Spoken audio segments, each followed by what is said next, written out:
मेरे प्रिय छात्रों, आपका हमारे इस यूट्यूब चैनल जय सिंह ज्ञानदीप में एक बार फिर से बहुत बहुत स्वागत है। आज हम लोग कक्षा 10 की एनसीईआरटी गणित का अध्याय नंबर 3 पढ़ेंगे, जिसमें अध्याय नंबर 3 दिया है दो चर वाले रैखिक समीकरण।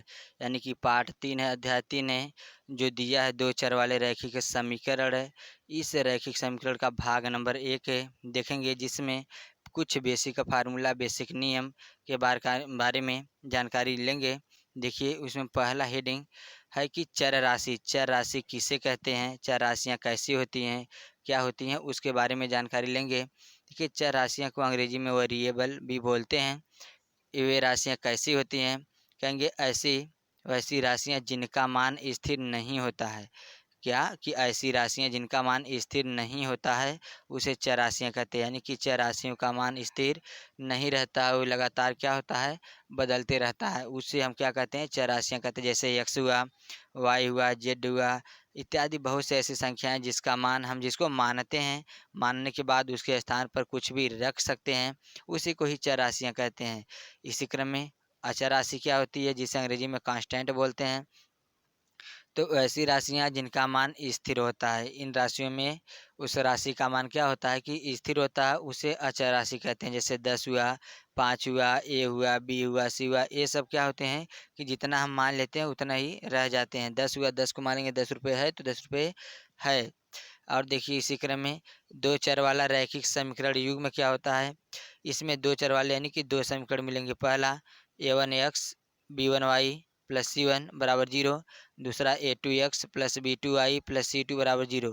अब इन दोनों समीकरण में a1 या a2 का मान 0 के बराबर नहीं होना चाहिए, और b1 या b2 का मान भी 0 के बराबर नहीं होना चाहिए। c1 या c2 का मान 0 के बराबर हो जाएगा, चलेगा, लेकिन a1 a2 और b1 b2 का मान c के 0 के बराबर नहीं होना चाहिए। को युग्म पथ समीकरण कहते हैं। इसी को क्या कहते हैं, युग्म पथ समीकरण कहते हैं, जिसमें एक्स और वाई दो अज्ञात चर हैं। जिसमें एक्स और वाई क्या हैं, दो अज्ञात चर हैं। देखिए, इसी में दो रैखिक युग्मपथ समीकरण में अज्ञात चर है एक्स वाई। एक्स वाई को हल करने के लिए निम्नलिखित विधियां प्रचलित है। यानी कि इस समीकरण को जो दिया है a1x plus b1y plus c1 और a2x plus b2y plus c2 बराबर 0, इन दोनों समीकरण को हल करने की निम्नलिखित विधियां होती हैं। कौन कौन विधि होती है। पहली विधि है आलेखी विधि, जिसे आलेखी विधि, दूसरा प्रतिस्थापन विधि, तीसरा तुलनात्मक विधि, चौथा विलोपन विधि, पांचवा वज्र गुणन विधि। तो देखिए, आलेखी विधि किसे कहते हैं।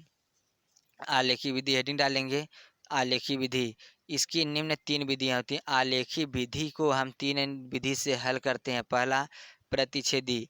प्रतिच्छेदी क्या होता है कि इस स्थिति में हल अद्वितीय होता है। यानी कि प्रतिच्छेदी में क्या होता है कि दूसरा हल नहीं होता है। दो समीकरण को लेकर हम हल करेंगे तो यक्ष का एक ही मान प्राप्त होगा, एक के सिवा कोई दूसरा मान प्राप्त नहीं होगा।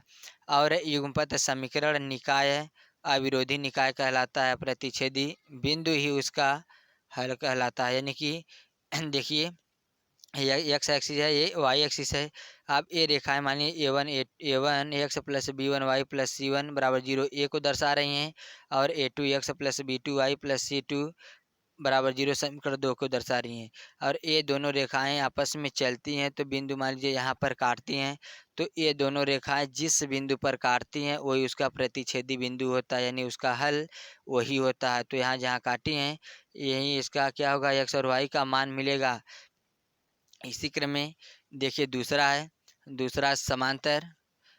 समांतर समांतर में क्या होता है कि इस स्थिति में एक भी हल नहीं होता है।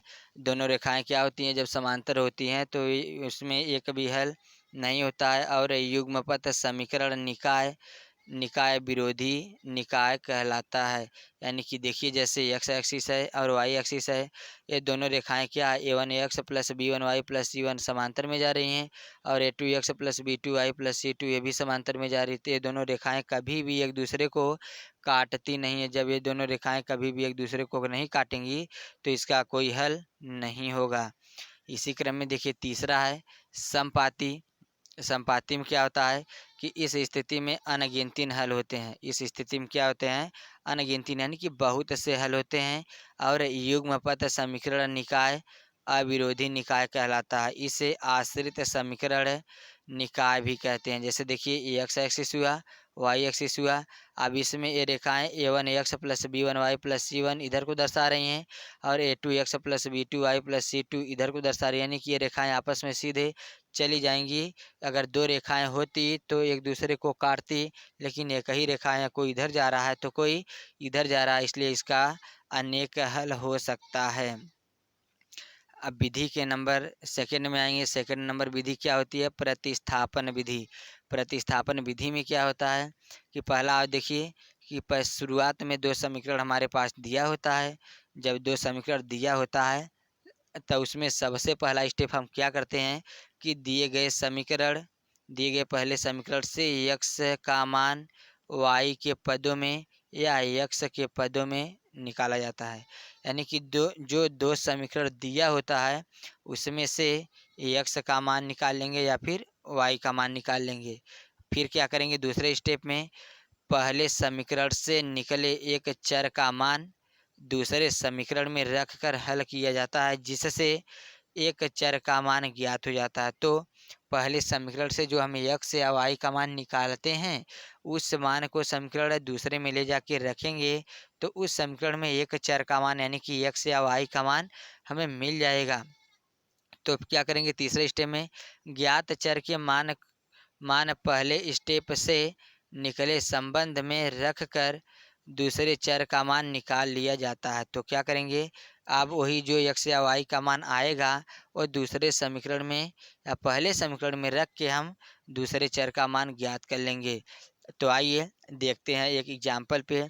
एग्जाम्पल मान लीजिए ले लिए कि 2x है, कितना एग्जाम्पल 2x प्लस 3y बराबर 5। इसको मान लेते हैं समीकरण एक। और दूसरा है 3x माइनस वाई बराबर 2, समीकरण 2। अब मानिए समीकरण हम एक से लेकर हल कर रहे हैं। समीकरण एक से पहला स्टेप क्या करना है कि किसी भी चर का x या y का मान निकालेंगे। चलिए समीकरण एक से दिया है 2x प्लस 3y बराबर 5। इसी में से x का मान निकालते हैं तो 2x बराबर, इसको पक्षांतर करेंगे उधर तो 5 है, 5 माइनस 3x होगा, 3y होगा। और यहाँ से ये 2 जाएगा तो x बराबर हमें क्या मिल जाएगा, 5 माइनस 3y बटा 2 प्राप्त हो जाएगा।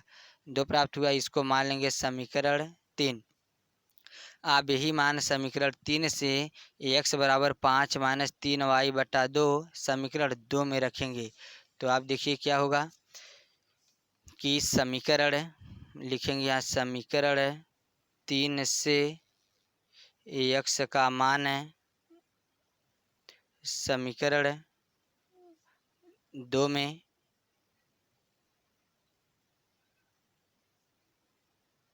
रखने पर, तो समीकरण 2 कितना है, समीकरण 2 है 3x माइनस वाई बराबर 2। एक्स का मान रख देंगे 3 और एक्स का मान कितना हम निकाले हैं 5 माइनस 3y बटा 2, यहाँ माइनस वाई बराबर 2 है। अब देखिए इस 5 का हम अंदर गुणा कर देते हैं। 5 तिहाई 15 माइनस 3 त्रिका 9y बटा कितना है 2, माइनस इधर y है बराबर 2, विच इम्प्लाइज यहाँ 15 माइनस 9y और इससे 2 का y में गुणा करेंगे, 2 एक का 2y बराबर 2 का 4, 2 में गुणा करेंगे 2 दूना 4, एक तरफ कर लेंगे सभी को। तो 9y और 2y माइनस माइनस जुड़ जाएंगे, माइनस 11y हो जाएंगे बराबर 4 है। इस 15 को उधर ले जाएंगे तो माइनस 15 होगा। तो विच इम्प्लाइज माइनस 11y बराबर 15 में से 4 घटाएंगे तो माइनस 11, माइनस से माइनस कैंसिल, 11 से 11 कैंसिल, विच इम्प्लाइज हमें y बराबर क्या मिलेगा, 1 मिल जाएगा। y बराबर 1 मिल गया। अब यही y का मान समीकरण हम 3 में रखेंगे। लिखेंगे यहाँ कि y का मान है समीकरण 3 में रखने पर समीकरण 3 कितना था? समीकरण 3 था x बराबर 5 माइनस 3 वाई बटा 2। तो x बराबर 5 माइनस 3 गुणे वाई का मान 1/2। x बराबर 5 माइनस 3 का 3/2। x बराबर 5 में से हम 3 घटाएंगे 2/2 कैंसिल। तो x बराबर हमें कितना मिल जाएगा? 1। तो x और y का दोनों का मान मिल गया। किस विधि से? प्रतिस्थापन विधि से। तो आज के वीडियो में बस इतना ही। तब तक फिर मिलेंगे अगले वीडियो के साथ, यानी कि उसमें तीसरा देखेंगे। तीसरा क्या है? तुलनात्मक विधि से रैखिक समीकरण को कैसे हल किया जाता है। तब तक के लिए धन्यवाद।